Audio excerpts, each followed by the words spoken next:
আজকে বানাবো আমের কাশ্মীরি আচার। তো কাশ্মীরি আচারের জন্য আমটা ছুরি করে নেওয়া হয়েছে এবং আমি আমটা এত টক, আমটা আমি বেশ অনেকক্ষণ 2-3 ঘন্টা পানিতে ভিজিয়ে রাখছি। রাখার পরে সুন্দর করে চিপে চিপে চিপে চিপে রসগুলো বের করে নিয়েছি।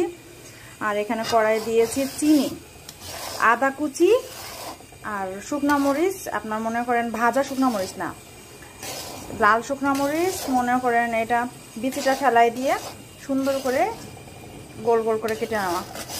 তো এটা শিরা করে নিলাম, সামান্য একটু পানি দিয়ে শিরা করে নিয়েছি। চিনিটা আন্দাজ মতো, চাইলে আপনারা পরে কম বেশি মনে হলে অ্যাড করতে পারেন। তো আমি আন্দাজ মতো চিনি নিয়ে নিয়েছি। আর এটা শিরা হয়ে গেছে মোটামুটি। এখন দিব একটু ভিনেগার।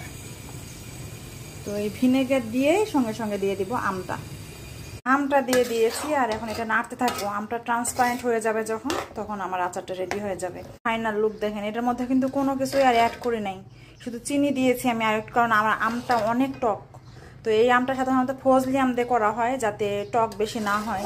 যে আমগুলো টক কম সেই আম দিয়ে এই কাশ্মীরি আচারটা বানানো হয়। আর আমটা যদি সুন্দর করে ইভেনলি কাটা হয়, সবগুলো সেম সাইজের, তাহলে আমের আচারটা দেখতে আরও সুন্দর। এটা হওয়ার মানে বোঝার উপায় হলো এভাবে করে ধরে দেখতে হয় যে আঠা আঠা হয় কিনা চিনিটা।